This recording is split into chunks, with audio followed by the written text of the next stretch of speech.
Selamat pagi, salam sejahtera bagi kita semuanya. Keluarga besar Klasis Medan 1. Saya sapa juga saudara kekasih Kristus di seluruh penjuru dunia, dimanapun kita berada. Saat ini kita kembali mau mendengarkan firman Tuhan dalam program Lentera Anugerah. Mari kita persiapkan hati kita bersatu dalam doa. Tuhan Yesus, saat ini kami mau mendengarkan firman-Mu. Bersabdalah Engkau ya Tuhan, kuasai hati kami. Karena kami tahu Tuhan bahwa hidup kami tidak mampu memahami Tuhan yang tanpa batas.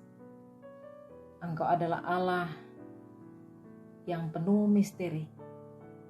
Dan biarlah karya-Mu yang ada dalam firman-Mu ini dapat kami mengerti untuk kami dengar dan lakukan dalam kehidupan kami. Di dalam nama Tuhan Yesus kami berdoa kepada-Mu Bapa di surga. Amin. Jemaat Tuhan, firman Tuhan pada kesempatan ini kita ambil dari kitab Lukas pasal yang ke-11 ayat yang ke-5. Beginilah firman Tuhan berkata, lalu katanya kepada mereka, jika seorang di antara kamu pada tengah malam pergi ke rumah seorang sahabatnya dan berkata kepadanya, saudara, pinjamkanlah kepadaku 3 roti. Tema kita adalah ketukan di tengah malam. Demikian firman Tuhan. Kita harus berkata, berbahagialah orang yang mendengarkan firman Tuhan dan memeliharanya dalam kehidupannya hari lepas hari. Amin. Saudaraku yang dikasihi Kristus Yesus, jika kita perhatikan perikop ini secara keseluruhan, ada sekilas kita dapat memahami ini adalah sebuah perumpamaan tentang pentingnya doa yang tidak putus-putusnya. Memang benar saudaraku. Kenapa saya mengatakan demikian? Karena ini memang berisi tentang doa. Tapi kalau saya ingin mengajak kita untuk melihat dari sisi yang lain, ada makna dari perumpamaan ini yang berbeda. Karena ternyata perumpamaan ini berbicara mengenai situasi kita saat ini, dan itu begitu aktual, begitu tajam, dan terpercaya. Coba kita perhatikan bersama Bapak, Ibu, dan Saudaraku yang terkasih. Waktu itu, dalam perumpamaan ini, waktunya adalah tengah malam. Waktu ini, dalam realitas hidup sekarang yang kita jalani, waktunya juga adalah tengah malam. Saudaraku yang terkasih, arti tengah malam yang saya maksudkan di sini adalah ketika kegelapan mencekam, atau juga ketika kepenatan dalam kehidupan kita itu menekan berat. Jadi tengah malam artinya juga ini sebuah pertanyaan, masih adakah harapan di ujung jalan sana? Sebab rasa-rasanya fajar itu kok belum terlihat.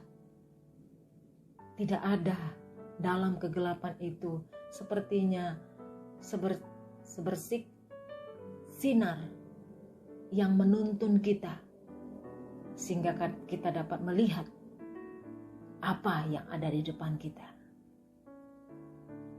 Jadi saudaraku yang terkasih, kehidupan bersama umat manusia, khususnya masyarakat kita pada kesempatan ini, kita juga bersama berhadapan dengan di tengah malam. Kemelut yang berkepanjangan, wabah pandemi COVID-19 tidak kunjung selesai. Kehancuran ekonomi itu semakin berat dan terasa sangat mencekam. Ada pekerjaan yang terancam untuk putus. Kehidupan yang semakin melonjak. yaitu ketika kita berhadapan dengan kebutuhan.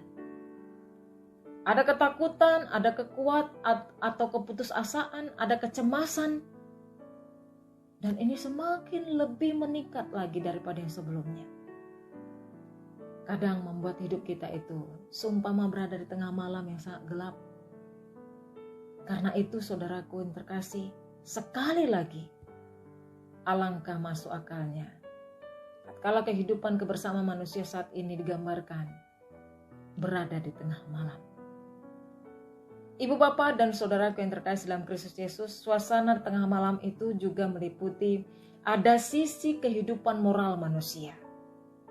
Bila malam tiba, yang terjadi adalah semua warna itu akan kehilangan kediriannya.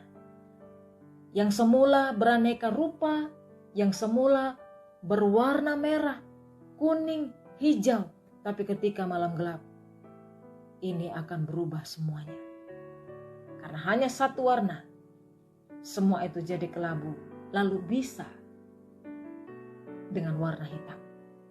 Itulah pula gambaran situasi dan keadaan moral manusia. Ketika prinsip-prinsip moral kian buram, lalu terus makin mengabur, akhirnya di situ hilang lenyap ditelan malam.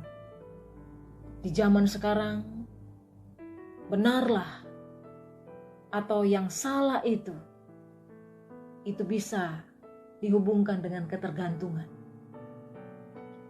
Tergantung misalnya terutama dari jumlah suara yang diperolehnya. Apa-apa yang disukai mayoritas itu bisa diidentikan dengan dipuji atau sebuah sikap yang terpuji. Sedangkan apa-apa yang melawan arus ini sering dianggap salah dan dicap pembangkang. Apa saja bisa benar dan sekaligus itu bisa salah, saudaraku. Seperti kata seorang yang pernah mengungkapkan bahwa segala sesuatu itu tergantung dari seberapa mampu saudara itu menerapkan hukum yang ke-11. Apa itu, saudaraku? Hukum yang ke-11 itu berbunyi, jangan sampai ketahuan. Apapun bisa oke, apapun bisa nyaman, selama itu tidak ketahuan. Ibu bapak dan saudaraku, kekasih Kristus, ketukan paling nyaring itu sering terdengar di pintu-pintu agama-agama yang ada. Termasuk di dalamnya itu di pintu gereja. Beribu-ribu orang, mungkin berjuta-juta, memohon, menegakkan kepalanya, serta merentangkan tangan mereka untuk mengharapkan pertolongan dari kehidupan kita sebagai orang yang menyebut dirinya itu Kristen. Dan ini dianggap sebagai solusi atas persoalan-persoalan yang terdalam dalam kehidupan mereka yang mereka jalani. Banyak orang di sekitar kita yang berkata, saudaraku, pinjamkanlah kepadaku 3 roti. Tapi apa yang terjadi, saudaraku yang terkasih? Ada pertanyaan yang muncul bagi kita. Apakah iman Kristen itu mampu memberikan respon terhadap ketukan manusia di tengah malam ini? Jika memang iya, mampukah kita itu memberikan roti seperti yang diharapkannya? Ataukah kita memberikan ular atau juga kalajengking kepadanya? Kita sering berkata itu urusanmu, itu pribadimu, itu masalahmu. Kita tidak pernah mau mendengar apa yang menjadi pergumulan dan keluh kesah daripada saudara-saudara kita. Yang sering kita kemukakan adalah segala sesuatu yang dapat menyenangkan dan bisa dianggap menyelamatkan diri kita saja. Dan harus kita tahu, saudaraku, itu adalah sesaat. Itu tidak kekal adanya. Tapi di balik semuanya itu lagi, apakah kita mampu akan menjawab pertanyaan ini dalam kehidupan nyata sehari-hari. Mampukah kita menolong?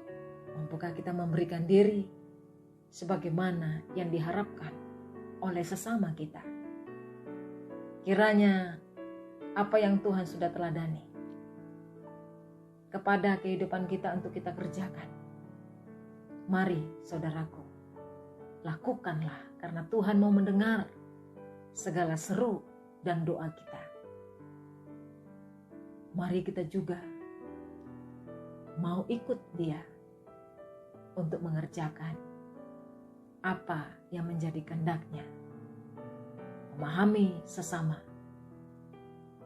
walaupun itu tidak layak, tetapi kita juga mau memberikan peluang untuk menghargainya. Terpujilah Tuhan. Demikian firman Tuhan. Amin. Mari kita bersatu dalam doa. Bapa di dalam kerajaan surga, saat ini kami mau mendengarkan firman-Mu. Begitu banyak Tuhan yang menjadi keluh kesah dari orang-orang yang ada di sekitar kami. Ajari kami untuk memberikan diri sebagaimana panutan kami akan teladan Tuhan yang sudah Engkau nyatakan dan ajarkan kepada kami. Kami mau memahami sesama kami. Kami mau untuk membuka hati, memberikan walaupun itu sedikit, tapi dapat melegakan yang kami harus layani dan kami harus perhatikan dan tolong. Biarlah Tuhan, Kau juga memampukan kami mewujudkan apa yang menjadi kehendak-Mu untuk dapat kami kerjakan. Terima kasih Tuhan buat firman-Mu saat ini. Dalam nama Tuhan Yesus kami berdoa. Dan mau bersama-sama berdoa doa Bapa kami. Bapa kami yang di sorga, dikuduskanlah nama-Mu. Datanglah kerajaan-Mu. Jadilah kehendak-Mu di bumi seperti di sorga. Berikanlah kami pada hari ini makanan kami yang secukupnya. Dan ampunilah kami akan kesalahan kami, seperti kami juga mengampuni orang yang bersalah kepada kami. Dan janganlah bawa kami ke dalam pencobaan, tetapi lepaskanlah kami daripada yang jahat. Karena Engkau lah yang punya kerajaan, dan kuasa, dan kemuliaan sampai selama-lamanya. Amin. Terimalah berkat Tuhan. Kasih karunia daripadalah Bapa, kasih sayang Yesus Kristus, dan kasih sayang Roh Kudus. Kiranya itulah yang memberkati kehidupan saudara-saudaraku dimanapun berada. Mulai dari saat ini sampai selama-lamanya. Amin. Selamat pagi. Tuhan Yesus memberkati kita semuanya.